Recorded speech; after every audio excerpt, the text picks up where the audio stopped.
El baba ganoush es un puré de berenjena asada muy conocido en países como India, Turquía, Líbano, Palestina, Egipto y Siria. El cultivo de berenjenas se remonta desde tiempos ancestrales de estos países y en otros como China y Birmania. La versión más recurrente se refiere a un plato de berenjena triturada aderezado con diversos condimentos, lo que le ha permitido alcanzar el reconocimiento internacional. Se suele acompañar con pan pita y es consumido comúnmente durante el almuerzo y o la cena. En árabe, baba ganoush se puede interpretar como papá mimado o papá tímido. Por esto se cree que dicho plato simboliza el amor entre un padre y su hija. Esta teoría toma fuerza gracias a la leyenda que relata que la creadora de esta receta fue una joven que para alimentar a su padre de avanzada edad, que apenas podía masticar, le preparó la primera versión de este famoso puré de berenjena. Vamos a hacer la receta del baba ganoush. Lo primero que vamos a hacer es colocar la berenjena en la batidora. Luego una cucharada de tahini. Y luego vamos a colocar el zumo de medio limón.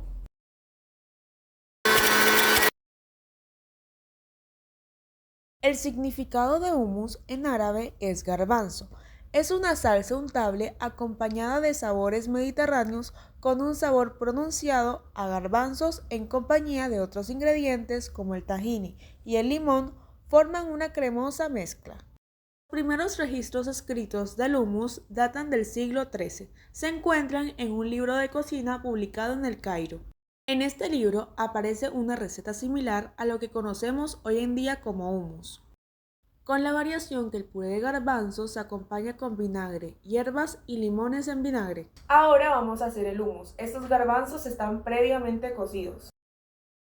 Vamos a agregar una cucharada de tahini y por último jugo de limón. Recordemos que para encontrar la consistencia que queremos siempre vamos a agregar aceite.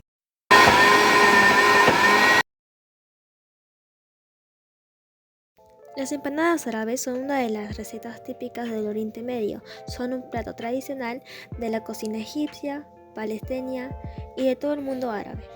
Con el tiempo del relleno de las empanadas se fueron modificando y existen diferentes formas de hacerlas. La creación de las empanadas árabes es desconocida, aunque sus primeras preparaciones se ubican varios siglos antes de Cristo, en lo que actualmente ocupan los países como Líbano, Siria, Irán y Turquía. Existen tantas versiones de cómo se preparan, eso depende de cómo lo fueron adoptando con los productos característicos y disponibles de cada lugar. Las empanadas árabes en su primera aparición contenían como una especie de guiso de carne, el cual era su relleno, principalmente de cordero, que está envuelto en una preparación de harina cocida. En ese momento ya habrían dos versiones de empanadas, las abiertas y las cerradas. Las empanadas árabes, en un principio, nació como una manera práctica de transporte de alimentos y a la vez de conservarlos por más tiempo. De hecho, era habitual que los viajeros y los pastores comieran de este plato. El secreto de este maravilloso plato radica en tres elementos que le darían un sabor especial y que no siempre lo usan. El vinagre de granada, que le otorga un sabor ácido, el lavén, que le aporta una textura suave y única, y el condimento árabe, que normalmente son nuez moscada, canela, pimienta negra, pimienta de Jamaica, pimienta blanca, jengibre y cilantro. A continuación pondremos el kilo de carne picada, la cebolla cortada en cubitos, el morrón y el tomate cortados previamente.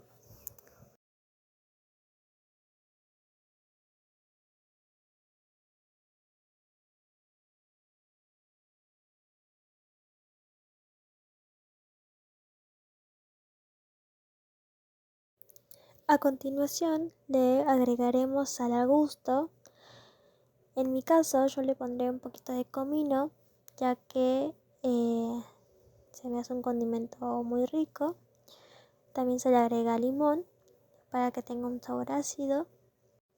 Y por último se agrega el perejil picado. Y ahora lo mezclamos hasta incorporar todos los ingredientes.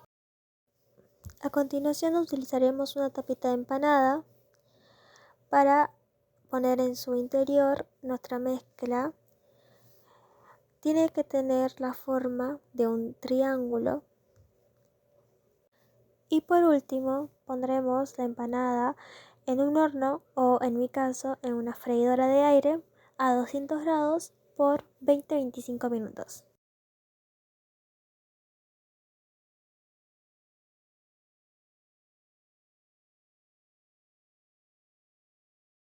Bueno, para dar mayor contexto histórico, la inmigración árabe en general ocurrió en oleadas.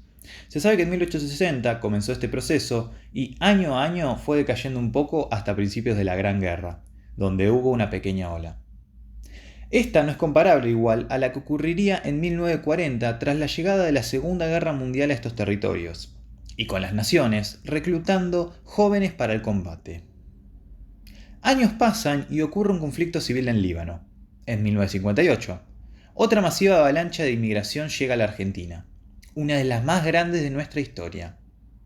Como dato curioso, durante el periodo de 1860 hasta 1918, se denominó siempre erróneamente a esta gente como turcos, ya que se encontraban bajo el control del Imperio Otomano en aquel entonces.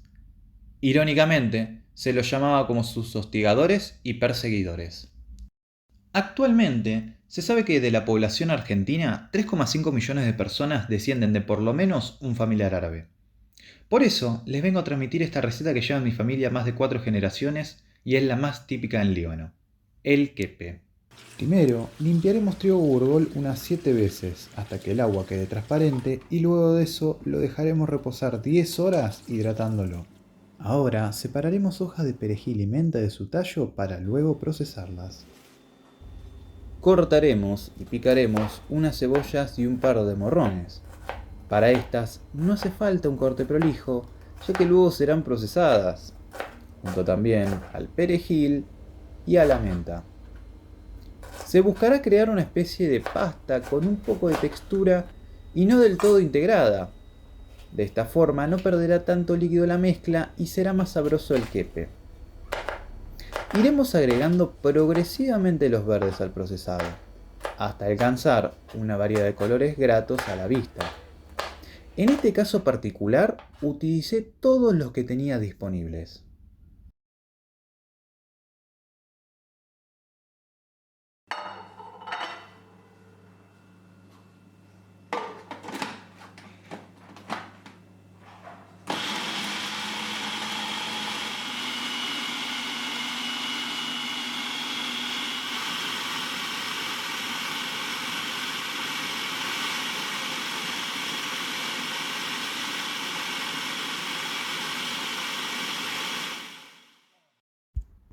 Lo que haremos ahora es pasar esta mezcla a un paño o repasador con un bowl grande debajo. Y lentamente iremos exprimiendo de sus jugos excedentes a los vegetales. Cuando el paño deje de gotear, sabremos que está listo. Este líquido sobrante lo reservaremos aparte en caso de que necesitemos utilizarlo para darle más humedad a la mezcla sobre el final. Aunque también puede ser empleado como caldo de vegetales. Yo personalmente me hice unos fideos con esto y quedaron excelentes. Ahora toca moler la carne. En este caso estoy utilizando una alga de res, pero también un corte alternativo podría ser la bola de lomo. Antes de procesarla se debe limpiar de cualquier imperfección, como grasa, ligamentos o nervios, para poder alcanzar la consistencia deseada que verán en pantalla a continuación. La moleremos aproximadamente unas 2 a 3 veces. Originalmente esta receta se hace con carne de cordero, pero cuando migrantes del Líbano llegaron a Argentina, la reemplazaron por carne vacuna. Luego de 2 pasadas verán que limpié el molinillo. Este, por suerte, también sirve como filtro para evitar que los mini nervios lleguen al resultado final y lo alteren. Según el contexto económico en Líbano, dependerá la cantidad de uso de trigo al hacer este plato, siendo visto como un rebajante pobre. Ahora sí, con el trigo seco, las especies separadas, la mezcla de vegetales preparada y la carne picada, procedemos a armar lo que sería un kepe crudo. Este se puede comer así, pero también va a auspiciar de base tanto para el kepe cocido como para el frito. Usualmente el crudo se come acompañado con aceite de oliva y usando gajos de cebolla cruda como cuchara.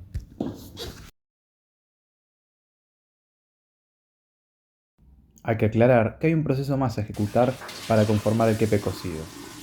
En una sartén caliente saltearemos cebolla de verdeo, nueces y un poco de carne picada para hacer un relleno.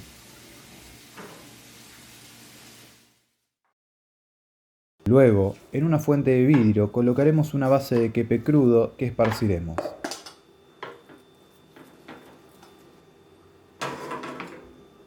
Encima pondremos el relleno que hicimos en sartén.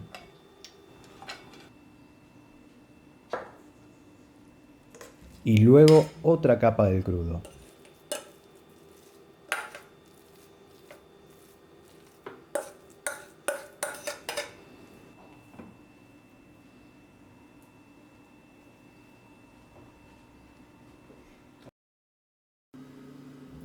Haremos incisiones a lo largo y ancho de la fuente para que la temperatura alcance a cocinar el interior correctamente.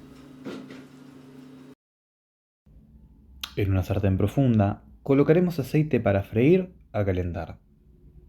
Pondremos un poco de quepe y lo dejaremos dorar, volteándolo cuando se alcance el punto de cocción del primer lado y retirando una vez sea uniforme el color.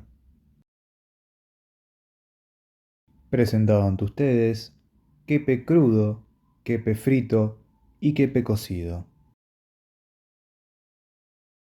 Su origen se remonta a la antigua Mesopotamia, hace más de 3000 años. Se cree que la receta original se creó durante el Imperio Asirio, donde se utilizaban capas de masa y frutos secos. A lo largo del tiempo, la receta del baklava se expandió por la región del Mediterráneo y el Medio Oriente. Bienvenidos, hoy nos sumergiremos en la historia y en la receta de un postre exquisito, lleno de capas extremadamente finas y crujientes. En su relleno, lleva maravillosos frutos secos, en especial nueces y pistachos. En esta oportunidad trabajaremos con frutos secos como por ejemplo nueces, pistachos, almendras, maní tostado sin sal y castañas de cajú. Como paso final va a estar sumergido con un espectacular almíbar oriental. Tiene una historia tan rica como su sabor. Les presento al baklava. Como primer paso, vamos a incorporar todos los ingredientes secos en la procesadora. Vamos a procesar ligeramente para alcanzar diferentes tamaños, así lograr una degustación exquisita. Durante el Imperio Otomano, el baklava adquirió una técnica adicional. Los chefs del Palacio Imperial lo perfeccionaron y refinaron, convirtiéndolo en un postre de lujo para ser consumido en banquetes, festividades y para un grupo de estatus social alto. Una vez triturado nuestros ingredientes secos, vamos a incorporar azúcar, mucha canela en polvo, clavo de olor en polvo y una pizca de nuez moscada. Sin duda, 3 especies infaltables en la cultura árabe. Ahora vamos a hacer manteca clarificada. Derretimos 350 gramos de manteca en una cacerola, dejamos reposar por 10 minutos y por último descartamos la grasa y utilizamos el suero. Llegó el momento del armado. Vamos a empezar untando en nuestro molde manteca clarificada e ir incorporándolo intercaladamente con nuestro ingrediente principal, la masa filo. Una masa extremadamente fina y delicada, a base de harina, agua y sal. Es importante que la masa se conserve hasta el último minuto de empezar con la preparación en la heladera para que no se seque. Cuando los bizantinos preparaban este maravilloso postre, le ponían tradicionalmente 33 capas de masa filo, en referencia a los años de vida de Cristo en la tierra. En esta oportunidad haremos lo mismo, pero con 40 capas. Una vez terminado con las primeras 20 capas de masa filo, empezaremos a incorporar nuestro relleno de frutos secos. Y así sucesivamente, seguiremos intercalando masa filo y manteca clarificada, hasta terminar con las últimas 20 capas. Una vez terminado, vamos a realizar los cortes previos antes de la cocción. Haremos 4 cortes verticales y 6 cortes horizontales, en total 24 mini porciones. Llegó el momento de hacer el almíbar oriental. Incorporaremos 300 centímetros cúbicos de agua y 500 gramos de azúcar tipo A. Para que nuestro almíbar quede riquísimo, incorporaremos 4 rodajas de limón, 2 de clavo de olor y 2 estrellas de anís, 2 ramas de canela y por supuesto semillas de cardamomo al gusto. Por otra parte, llevamos al fuego alto hasta que hierva y se formen burbujas grandes. Bajamos la temperatura y lo cocinamos aproximadamente 20 minutos con fuego medio. Con la ayuda del termómetro, una vez que nos indique los 113 grados Celsius, lo sacamos y lo dejamos enfriar. Los primeros 10 minutos es necesario una cocción de 200 grados para que justamente se levanten las hojas y se haga un acordeón. Después podemos dejarlo en 170 grados de cocción hasta lograr que quede bien dorado.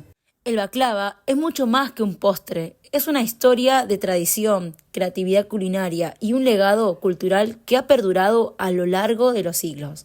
Recuerda, la comida no es solo para alimentar el cuerpo, sino también para alimentar el alma, y el baklava, con su rica historia y su sabor increíble, es un testimonio perfecto de ello.